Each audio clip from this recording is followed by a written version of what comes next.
Paz do Senhor, queridos, que prazer tremendo nós estarmos juntos neste dia tão especial que o Senhor fez para as nossas vidas. Neste dia eu gostaria de meditar em um texto com os irmãos, com os queridos, texto do Evangelho de Mateus, capítulo de número 16, do versículo 5 até o versículo de número 12. Eu gostaria que você pegasse a tua Bíblia, pegasse então o teu caderno, para que este pão vivo que desceu do céu, que está chegando na tua casa através da palavra, você possa usufruir e desfrutar do máximo daquilo que o Senhor tem para a tua vida. Vamos ler a palavra? Mateus 16, de 5 a 12. Indo os discípulos para o outro lado do mar, esqueceram-se de levar pão. Disse-lhe Jesus: estejam atentos e tenham cuidado com o fermento dos fariseus e dos saduceus. E eles discutiam entre si, dizendo: é porque não trouxemos pão. Percebendo a discussão, Jesus lhes perguntou: homens de pequena fé, por que vocês estão discutindo entre si sobre não terem pão? Ainda não compreenderam? Não se lembram dos 5 pães para 5.000 e de quantos cestos vocês recolheram? Nem dos 7 pães para os 4.000 e de quantos cestos recolheram? Como é que vocês não entendem que não era de pão que eu lhes estava falando? Mas tomem cuidado com o fermento dos fariseus e dos saduceus. Então entenderam que não estava lhes dizendo que tomassem cuidado com o fermento de pão, mas com o ensino dos fariseus e dos saduceus. Sabe, amados, quando nós olhamos para a palavra de Deus, nós temos ensinos tremendos para a nossa vida. Mas muitos desses ensinos, eles requerem que nós usemos ferramentas, de literárias, ferramentas para que possamos examinar as Escrituras, porque muitos desses elementos dependem da cultura que eles estão inseridos, no caso aqui, a cultura dos judeus. Muitos dos ensinos dependem do contexto que eles estão escritos nas Escrituras Sagradas. Nós não podemos simplesmente olhar para um texto e retirá-lo deste contexto que ele está inserido. É por isso que nós temos meditado dia após dia, tentando trazer o melhor de Deus para as nossas vidas. Somos limitados a muito para nós crescemos e entendemos da palavra de Deus. Ela é viva, ela é eficaz e a cada dia nós aprendemos algo novo. Mas o nosso anseio neste dia é que você possa receber um pouquinho mais deste alimento que vem do céu. E quando nós olhamos para este texto, nós vemos Jesus fazendo referência às multiplicações de pães e peixes. Há teólogos, por exemplo, que acham que as duas referências que nós temos à multiplicação dos peixes, com uma diferença entre os detalhes, são apenas 2 versões. Eu partilho da ideia de que são 2 momentos distintos, e eu gostaria de falar um pouquinho com vocês sobre o significado, à medida que nós estudamos a palavra, dessas 2 passagens, dessas 2 multiplicações de pães e peixes. Eu gostaria que você abrisse o teu coração e prestasse muita atenção naquilo que o Senhor tem para as nossas vidas. Note comigo aqui no versículo de número 6, que Jesus ele inicia, quando ele está falando com os discípulos, que a preocupação dele não é com o fermento de pão, ou se vocês não entenderam a multiplicação dos pães e peixes e quantos cestos sobraram. E aqui nós temos a evidência de que há algo oculto neste ensinamento. Não oculto no sentido de que somente alguns deveriam ter acesso, mas oculto no sentido de contexto sociocultural. Nós não somos judeus, nós somos gentios. E para nós que vivemos num momento tão distante da época em que estes textos foram escritos, ou de que os evangelistas viram o que aconteceu e posteriormente redigiram os evangelhos, nós que vivemos longe dessa época, há uma dificuldade tremenda de nós entendermos muitas das passagens, muitas das parábolas que o Senhor Jesus nos ensina. E essa em especial, como eu disse no verso 6, Jesus ele fala: olha, estejam atentos e tenham cuidado com o fermento dos fariseus e dos saduceus. Tenham cuidado com o fermento. Essa expressão fermento aqui no original grego, zumi, significa então fermento, mas ela é uma metáfora para a corrupção intelectual e moral que se vivia naquela época. Então, vamos pensar bem aqui. Preste bastante atenção. Jesus está dizendo, olha, tomem cuidado com o fermento dos fariseus, ou com a corrupção intelectual e moral que esses dois grupos, fariseus e saduceus, estão vivendo. Tomem cuidado para que vocês também não sejam contaminados com esta questão. É um sentido onde o próprio Jesus ele trabalha como uma influência perniciosa que tentava então corromper os verdadeiros discípulos de Cristo. E há uma outra passagem onde, por exemplo, um pouco de levedura, um pouco de fermento, né, ele leveda toda a massa, ou ele contamina toda a massa. É justamente nesse sentido em que Jesus trabalha esses dois grupos. E eu gostaria de iniciar falando acerca dos saduceus. Quem eram esses saduceus? Você está acompanhando aí na tela uma imagem, por exemplo, dos saduceus.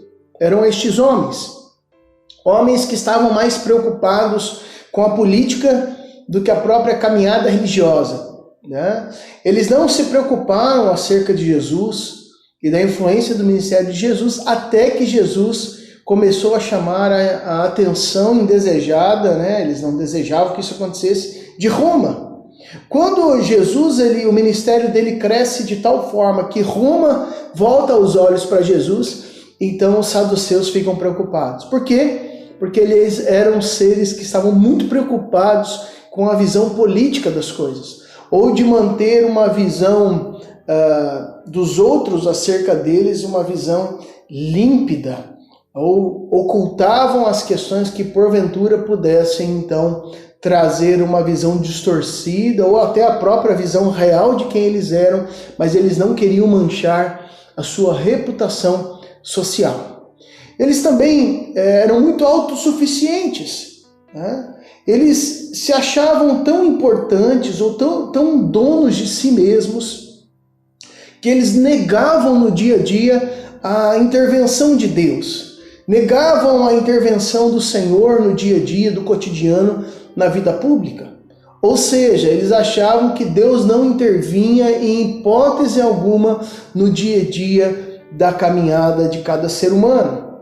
Eles eram então os únicos e aqueles que tinham a autoridade suprema e plena, os doutores que escreviam a sua própria história. Ou seja, Deus ele não intervém na história do ser humano. Eles também eram um grupo dentro do judaísmo, isso é importante nós entendermos, né? Tanto saduceus, fariseus, escribas, essênios, esses grupos que nós encontramos na palavra de Deus eram grupos dentro da própria religião judaica. Então eram grupos dentro do judaísmo, grupos em que as pessoas, cada um tinha a sua visão acerca da caminhada e as pessoas naturalmente, à medida que tinham a sua caminhada religiosa, acabavam seguindo ou caminhando em um desses grupos segundo aquilo que lhes parecia melhor. Mas os saduceus, eles negavam a ressurreição dos mortos. Isso é algo estranho até de nós entendermos, né? Um grupo que tem a mesma caminhada de fé, vive na própria religião judaica, né? Tem essa expectativa da vinda do Messias, do poder de Deus, ou seja, tem a mesma base de fé, a Torá, a lei, os profetas, né? Mas não tem essa crença na ressurreição dos mortos. Então, quando eles olhavam para textos que nós temos aqui no Antigo Testamento, textos que falam acerca da ressurreição, né? Ou de pessoas que, quando caíam na túmula do profeta, foram ressuscitadas, ou outras passagens, nós temos aí um confronto pleno, porque os saduceus não acreditavam. Ou seja, diretamente relacionado aos milagres de Cristo no Novo Testamento, que dizem respeito à ressurreição de mortos, né, de pessoas que foram ressurretas por Cristo, os saduceus eram aqueles que discordavam plenamente dos milagres no que diz respeito à ressurreição de mortos. Dos outros milagres, de uma certa forma também, porque eles não acreditavam na intervenção divina no dia a dia do cotidiano. Então você começa a vislumbrar que quando Jesus ele fala acerca do fermento dos saduceus e fariseus, nós vamos falar daqui a pouquinho pelos fariseus, mas você vê que havia algumas discrepâncias chaves no que diz respeito à fé e no crer acerca de quem é Cristo, dele ser o Messias e dos prodígios e sinais, as maravilhas que eram feitas por intermédio de Jesus Cristo. Eles também não acreditavam na eternidade, né? Eles então entendiam que a alma perecia com a morte, ou seja, e que não há nenhuma penalidade ou recompensa após a vida terrena. Ou seja, a pessoa morreu, acabou, né? Olha que coisa, como era um fermento que traria uma contaminação terrível. Negavam também a existência de um mundo espiritual, ou seja, os anjos e os demônios. Eram aristocratas, ou seja, o poder dos melhores, né? Ocupavam os lugares de poder. Por exemplo, os sumos sacerdotes, né, eram ocupados por ele. Quase a totalidade dos 70 lugares do Sinédrio era também composta pelos saduceus, extremamente materialistas, preocupados com o dinheiro, preocupados com isso apenas, né? Podemos até dizer que o Deus deles era Mamon, as riquezas, o dinheiro. Eles então, apesar de tudo isso, daí você vai me fazer uma pergunta, né? Eles consideravam apenas a palavra escrita como sendo de Deus, ou seja, a tradição escrita, Torá, os profetas, enfim. Daí você me pergunta, pastor, mas como que eles, aceitando a autoridade do Antigo Testamento, né, da Torá, como que mesmo assim eles ainda não acreditavam na realidade dos milagres do mundo espiritual? Queridos, há muitas pessoas que declaram que tem a palavra de Deus como sua única regra de fé e prática, mas que também não aceitam a autoridade suprema das Escrituras, que dizem que aceitam, mas a prática delas, a prática que elas vivem é outra. Então nós temos que tomar muito cuidado com isso. Então nós temos os saduceus, que é este grupo, e temos também o grupo dos fariseus. Os fariseus eram homens, como você está vendo agora, que não só na antiguidade, mas ainda hoje são caracterizados também pela sua vestimenta. Você pode analisar aí, ver conosco. Você tem uma imagem mais antiga, onde você vê eles com seus filactérios, né? Que são, você vê a expressão bíblica falando acerca dos filactérios e outras indumentárias, mas são essas fitas que você vê com esta caixinha, onde possuem passagens da palavra de Deus atadas no braço, na testa, fazendo referência ao próprio texto bíblico que falava disso, e eles entendiam de forma literal. Eles eram, na sua maioria, empresários de classe média, e eles então tinham um contato constante com o cidadão comum. Então, em contrapartida aos saduceus, que eram de classe alta, os fariseus eram então de classe média, possuíam então essa simpatia do povo, o contato constante com o povo. E apesar de eles serem uma minoria no Sinédrio, eles pareciam controlar esse processo decisório do Sinédrio por contar com a simpatia do povo, por contar com este contato e o apoio então do povo, esse apoio que eles tinham.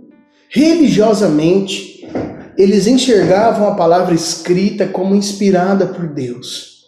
Mas é interessante porque eles tinham também e entendiam que a tradição oral, ou seja, aquilo que era passado oralmente, verbalmente, tinha a mesma equivalência.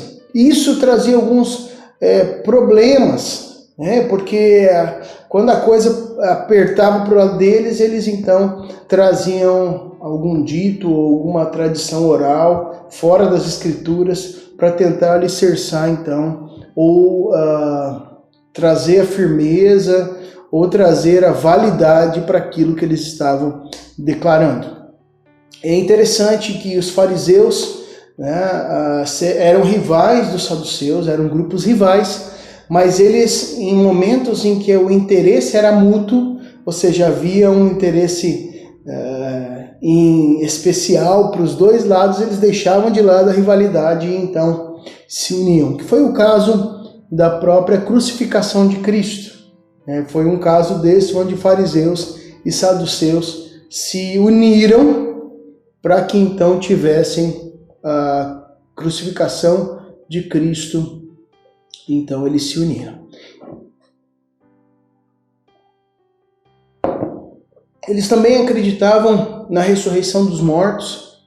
Nós vemos aqui uma discrepância. Os saduceus não acreditavam, os fariseus acreditavam. Acreditavam que depois da morte haveria então uma vida eterna e teria também benécias para aqueles que tiveram uma prática boa, uma recompensa, como também aqueles que viveram de forma errada teriam uma punição para suas vidas. E eles também acreditavam nesse mundo espiritual, com a existência de anjos e demônios, né? E é interessante nós olharmos para a palavra que muitos fariseus se converteram ao Evangelho de Cristo Jesus. O mais famoso, talvez, deles é o apóstolo Paulo. Ele era, por exemplo, fariseu. Então ele cita isso, né, criado aos pés de Gamaliel. Então alguém que fazia parte deste grupo dos fariseus. É interessante porque nós vemos alguns fariseus alertando Jesus para o fato de que Herodes queria matá-lo. Nós vemos um fariseu chamando Jesus para jantar na sua casa. Então note que esses grupos, saduceus, fariseus, escribas, essênios, entre outros grupos, muitas vezes quando nós ouvimos ministrações acerca deles, ou quando nós lemos a palavra, estudamos muito, nós podemos cair no erro, incorrer no erro de achar que eram simplesmente pessoas religiosas, pessoas que não tinham nenhuma religião, ou pessoas que simplesmente tinham ódio no seu coração. Mas na prática, a intenção deles, a partir da fé, daquilo que eles criam, era de alcançar uma vida de piedade, cada um na sua caminhada. Então Jesus, ele justamente está falando para os seus discípulos, olha, tomem cuidado com a doutrina dos saduceus e dos fariseus. Cuidado com esse fermento que tem levedado a massa, que tem contaminado. Tomem muito cuidado para que vocês também não sejam contaminados por ele. E eu gostaria que você olhasse comigo aqui o versículo de número 9. Jesus ele diz o seguinte: ainda não compreendem? Não se lembram dos 5 pães para 5.000 e de quantos cestos vocês recolheram? Nem dos 7 pães para os 4.000 e de quantos cestos recolheram? Olha que coisa, que evidência interessante que Jesus nos deixa aqui. Jesus está dizendo, olha, preste atenção. Preste atenção no quê? 5 pães para 5.000. E aqui Jesus deixa a pergunta, de quantos cestos vocês recolheram? E dos 7 pães para os 4.000, e aqui nós temos uma evidência, que ao meu ver traz credibilidade e legitimidade de que houveram 2 multiplicações. O próprio Jesus em diálogo com seus discípulos falando, vocês não lembram desses 2 momentos que nós tivemos de multiplicação? Um momento onde eram 5 pães para alimentar 5.000, em outro momento onde eram 7 pães para alimentar 4.000, e quantos cestos sobraram? Gostaria que você abrisse a tua Bíblia em Marcos capítulo 8, do versículo 18 a 21. É uma outra passagem, segundo a perspectiva do evangelista Marcos, acerca dessa mesma cena, dessa mesma passagem. Versículo 18, vocês têm olhos, mas não veem, têm ouvidos, mas não ouvem? Não se lembra quando eu parti os 5 pães para os 5.000, quantos cestos cheios de pedaços vocês recolheram? 12, responderam eles. Quando eu parti os 7 pães para os 4.000, quantos cestos cheios de pedaços vocês recolheram? 7, responderam eles. Ele lhes disse, vocês ainda não entenderam? E aqui eu quero te chamar a atenção para esses números aqui, porque eles estão sendo evidenciados em ambos os textos por Jesus. Ou seja, tudo aquilo que a Bíblia, de forma literária, porque foi escrita, evidencia, é porque tem algo importante para as nossas vidas. Fica uma chave de interpretação para a tua vida. Não despreze nada do que a Bíblia coloca ali. Os dados que estão ocultos, segundo o evangelista ou o autor, é porque ele não era muito importante para ele, mas os dados que estão evidentes têm suma importância para a nossa leitura acerca dos textos. E aqui Jesus elenca 5 pães para 5.000 e sobraram 12 cestos. E aqui ele coloca 7 pães para 4.000 e sobraram então 7 cestos. 5, 5, 12 e 7, 4, 7. E eu gostaria de estudar um pouquinho mais com vocês esta passagem. Nós vamos estar agora, nesse momento, fazendo um paralelo entre a primeira e segunda multiplicação dos pães e peixes. A primeira multiplicação, você vai encontrar ela em Mateus 14, de 14 a 21, no Evangelho de Marcos, no capítulo 6, do 34 ao 44. No Evangelho de Lucas, você vai encontrar no capítulo de número 9, do versículo 10 a 17. No Evangelho de João, no capítulo 6, do versículo 1 até o versículo de número 15. E nós vamos elencar, eu gostaria que você anotasse, algumas questões importantes dentro desse paralelo. Por exemplo, a localização, a forma que Jesus ele ora agradecendo, a quantidade específica, que foi colocada de quantidade de pães e peixes, a quantidade de pessoas a ser alimentada, então a quantidade de cestos que então sobraram dentro de cada passagem. Para que nós possamos então entender qual o significado, o que Jesus estava querendo dizer aos seus discípulos, com cada um desses gestos. E isso é muito impressionante, porque Jesus ele não somente ensinava com as suas atitudes, como também você vê a magnitude do projeto de Deus através de Jesus. Ele não somente curava, mas o próprio jeito de curar, a pessoa que estava sendo curada, o local onde ela estava sendo curada, também tem ensinamentos para as nossas vidas. E é o caso das multiplicações. Por exemplo, a primeira multiplicação ela acontece em Betsaida. Significa casa da pesca. É um território judeu. Então olha que interessante. Note isso. A primeira multiplicação, a localização dela é um território judeu. Quando Jesus então ele toma os pães e peixes ali, ele diz o texto que ele leva aos céus e ele pronuncia uma bênção. A palavra grega aqui é eulogel, que é justamente abençoar, pronunciar uma bênção. É uma palavra judaica, judia já, muito conhecida, utilizada para pronunciar e declarar a bênção a algo, abençoar algo. Já era algo do comum de todo judeu. Então os discípulos ali não havia algo novo nessa multiplicação. Simplesmente aquilo que qualquer judeu faria no dia a dia da sua vida. E aqui nós começamos a entender algumas coisas importantes, além dessas duas que já foram pontuadas. Essa primeira multiplicação diz que eram 5 pães. E quando nós vamos para a numerologia judaica, nós sabemos que para o judeu os números são muito importantes.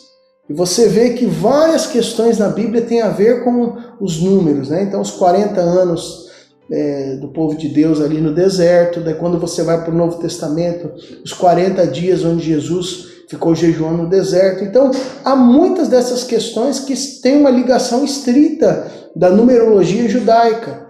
Não qualquer numerologia, mas dos estudos dos números judaicos. Você vê nos Salmos, em outras passagens também do Antigo Testamento, onde havia esse zelo em relação a essa questão. E quando nós olhamos aqui, olha que interessante, os 5 para os judeus representa a lei, então o Pentateuco, os 5 primeiros livros da Bíblia, que são a lei de Moisés, que para eles era o alimento da alma judaica. Então Jesus com os 5 pães, ele quer dizer, olha, eu sou o novo alimento que renova a antiga aliança. Quando Jesus ele levanta aquele pão e pronuncia uma bênção, aqueles 5 pães, em outras palavras, para os judeus havia muito significado aquilo. Estava querendo dizer, peraí, mas Jesus aqui, o pão, nós temos outras passagens que ele declara, eu sou o pão vivo que desceu do céu, ou seja, 5 pães representam este alimento para a alma do judeu. Eram 5 pães para 5.000 pessoas, que novamente, queridos, nós podemos ver a importância do número 5, que simboliza o próprio povo judeu. Então, o alimento que sacia plenamente a alma do judeu, vemos aqui 5 pães para 5.000. E quando nós vemos a expressão 12 cestos cheios que sobraram aqui, novamente o 12 para o judeu tem uma importância tremenda, porque simboliza as 12 tribos, né? As 12 tribos de Israel, a totalidade do povo. Mas é interessante porque a expressão 12 cestos aqui, que é kofinos, os cestos, a palavra cesto no grego utilizada nessa primeira multiplicação é kofinos, que significa um recipiente pequeno, feito com cana ou com vime, né, com bambu ou aquele vime, comumente usado pelos judeus. Então, quando Jesus ele faz essa multiplicação dos pães e sobram, né, os 5 pães para 5.000 e sobram 12 cestos, Jesus estava dizendo, olha, eu vim para os judeus. Eu, como pão vivo que desceu do céu, eu vim para os judeus. Né? Eu sou o alimento que sacia a alma de vocês. Mas, em outras palavras, vai sobrar esses 12 cestos que representam as 12 tribos. Mas é interessante porque Jesus está dizendo, olha, mas a religião judaica, resumir a minha obra de salvação somente para vocês, é um cesto pequeno, que parece ser grande porque alcança as 12 tribos, mas ainda é um cesto pequeno. Nós vamos entender um pouquinho melhor quando nós analisarmos a segunda multiplicação. Você vai encontrar ela apenas em 2 evangelhos, no Evangelho de Mateus e no Evangelho de Marcos. No primeiro evangelho, ela se encontra no capítulo 15, do verso 29 até o 39. E no segundo, do Evangelho de Marcos, no capítulo 8, do versículo 1 ao 10. Enquanto a primeira multiplicação acontece no território de judeus, a segunda já acontece no território gentílico. Né? Olha que interessante. Decápolis, que significam 10 cidades. Né? E segundo o Talmud e os pais da igreja, né, essa área geográfica de Decápolis foi a região das 7 nações que moravam na terra de Canaã, dos povos que Josué expulsou. Agora, olha, queridos, que significado tremendo. Do ponto de vista geográfico, Jesus estava dizendo, o mesmo pão que veio para alimentar as 12 tribos, o povo escolhido de Deus, é o mesmo pão que alimenta os povos gentílicos excluídos. O mesmo pão que alimenta aqueles que são que têm pedigree, que nasceram dentro da cultura judaica, é o mesmo pão que vai alimentar aqueles que são excluídos, escorraçados, aqueles que outrora foram mandados embora. A localização em Decápolis, ali onde os povos foram expulsos por Josué no passado, é onde Jesus multiplica os pães e peixes. Quando ele dá graça, olha que impressionante coincidência, né? Ou Jesuscidência. A palavra que ele usa não é eulogel, ele não pronuncia uma bênção, mas a palavra de quando Jesus ergue os pães e peixes e ele declara, ele dá graças, no original grego é eucaristel, que nós temos a palavra eucaristia, que é a nossa Santa Ceia. Em outras palavras, Jesus estava ceando juntamente com povos gentílicos. Ou seja, ele estava declarando, eu sou o pão vivo que desceu do céu, tanto para judeus quanto para gentios. Já não são 5 pães, já são 7.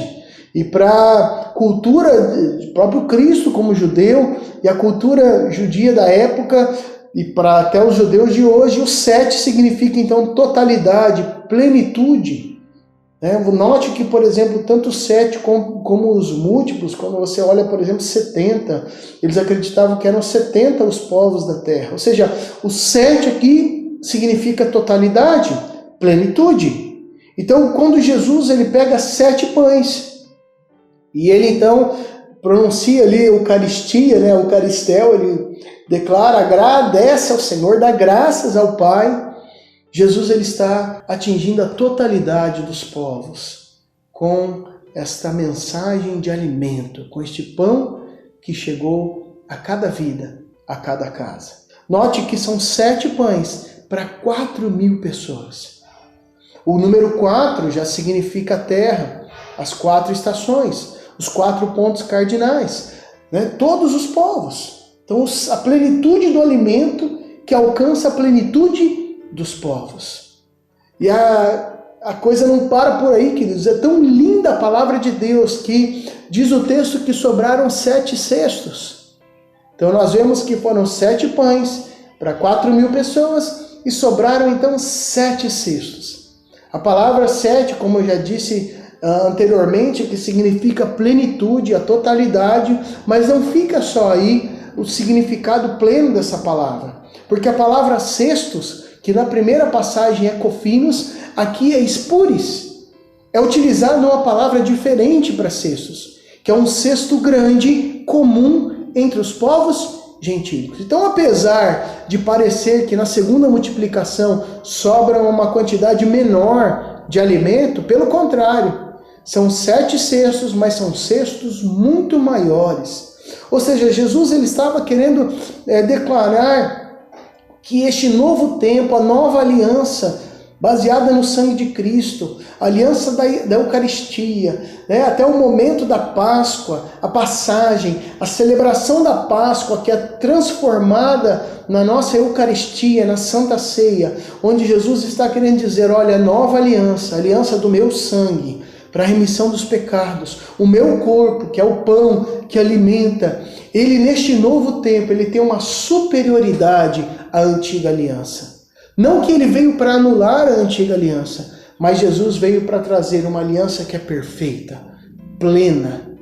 Jesus e em Jesus todas as coisas se cumprem. E este alimento que sobra na segunda multiplicação tem um alcance muito maior. É pleno, são 7 cestos, cestos grandes que alcançam então toda a população. É maravilhoso, queridos, nós olharmos para a palavra de Deus, para detalhes tão efetivos para as nossas vidas.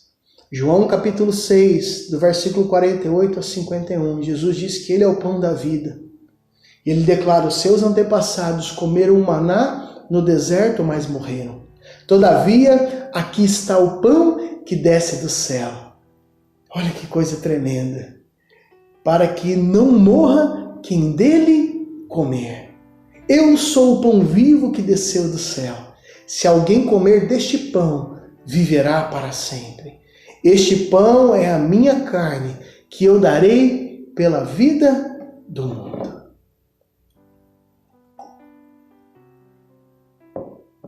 Jesus é o pão vivo que desceu do céu.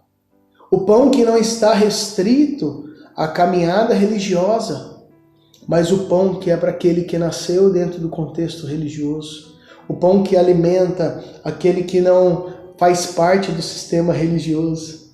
Um pão para todos os povos. É o pão que quer trazer alimento genuíno para a tua vida. É a água viva que quer saciar a tua sede. É o pão que está entrando neste dia na tua casa, no teu lar, talvez entrando no teu trabalho. Eu não sei que hora você está assistindo esse estudo bíblico. Eu não sei em que momento da tua vida você está presenciando essa palavra, mas eu quero te dizer que o pão vivo, o próprio Cristo, ele está aqui para saciar a fome da tua alma, a fome da tua vida. O próprio Jesus diz naquele contexto de João, para aqueles que entendiam o judaísmo e todo o contexto religioso e que idolatravam ou tinham em grande estima os acontecimentos do Antigo Testamento, como o maná no deserto, que foi alimento trazido pelo Pai. Mas Jesus diz, olha, aqueles que se alimentavam do maná voltavam a ter fome, mas aquele que se alimenta de mim nunca mais terá fome. O verso 56 de João 6, Jesus ele diz o seguinte também, todo o que come a minha carne e bebe o meu sangue permanece em mim e eu nele. Havia um entendimento popular na época de que o sangue era vida. Diferentemente no nosso contexto ocidental, no Oriente eles entendiam que o sangue era vida. Então quando Jesus está dizendo aquele que come a minha carne e bebe o meu sangue permanece em mim e eu nele, né? Não é simplesmente algo que para a nossa cultura parece nojento, às vezes esquisito, né? Mas para a cultura da época era algo comum. Se você partilhasse do sangue de um animal ou da carne de um animal, eles acreditavam que a partir daquele momento uma parte daquele animal estava presente em você eternamente. E Jesus se utiliza desse conhecimento comum da época e diz: olha, se você participar do meu sangue, da minha carne, eu estarei em você e você estará em mim. Da mesma forma, verso 57, como o Pai que vive em mim me enviou e eu vivo por causa do Pai, assim aquele que se alimentar de mim viverá por minha causa. Este é o pão que desceu do céu. Os antepassados de vocês comeram maná e morreram, mas aquele que se alimenta deste pão viverá para sempre.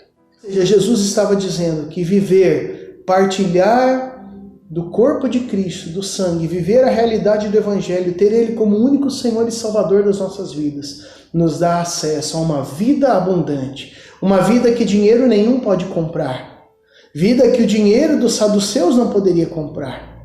Vida que aquela fé limitada que os saduceus tinham, onde não acreditavam no sobrenatural nem na vida eterna, Jesus está dizendo, mas por meu intermédio vocês vão poder alcançar.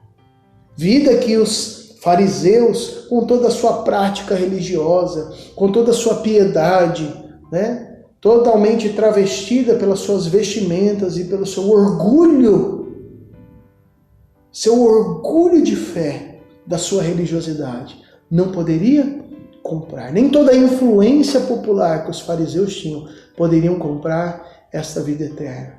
Ou seja, Jesus está dizendo, eu sou o pão que alimenta.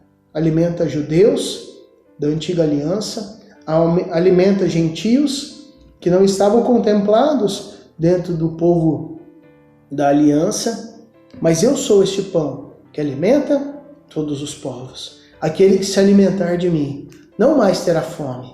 Aquele que beber do meu sangue não terá mais sede. Ou seja, eu estarei vivo dentro dele. E ele viverá por meu intermédio, diz o Senhor Jesus. E não a vida apenas desse momento transitório e passageiro, que nós já podemos desfrutar da vida de Deus neste momento, da vida do reino de Deus, mas uma vida na eternidade. Verso 58, aquele que se alimenta deste pão viverá para sempre. Que você possa se alimentar deste alimento pleno que é o próprio Cristo, através da palavra, através de uma vida de jejum, de oração, de uma caminhada com o Senhor, mas que você se alimente todos os dias da palavra de Deus, para que em você esteja a vida de Cristo e para que a tua vida esteja nele, para que nós possamos juntos ter acesso a esta vida eterna prometida pelo Senhor. Vamos orar. Senhor, nós te damos graças neste dia, porque Tu és o alimento que sacia a nossa alma. E eu quero te pedir que o Senhor venha saciando, Pai, as nossas vidas e que possamos alcançar em Ti a vida plena e eterna para as nossas vidas. Que a cada um de nós, Senhor, seja nos dado o privilégio de podermos ser chamados filhos de Deus. Aqueles que creem no Teu nome, aqueles que professam e confessam ao Senhor como o único e suficiente Salvador das suas vidas. Que assim cada um de nós possamos ser alimentados pela Tua presença, pela vida que procede de Ti. Nós oramos em nome de Jesus. Amém e amém.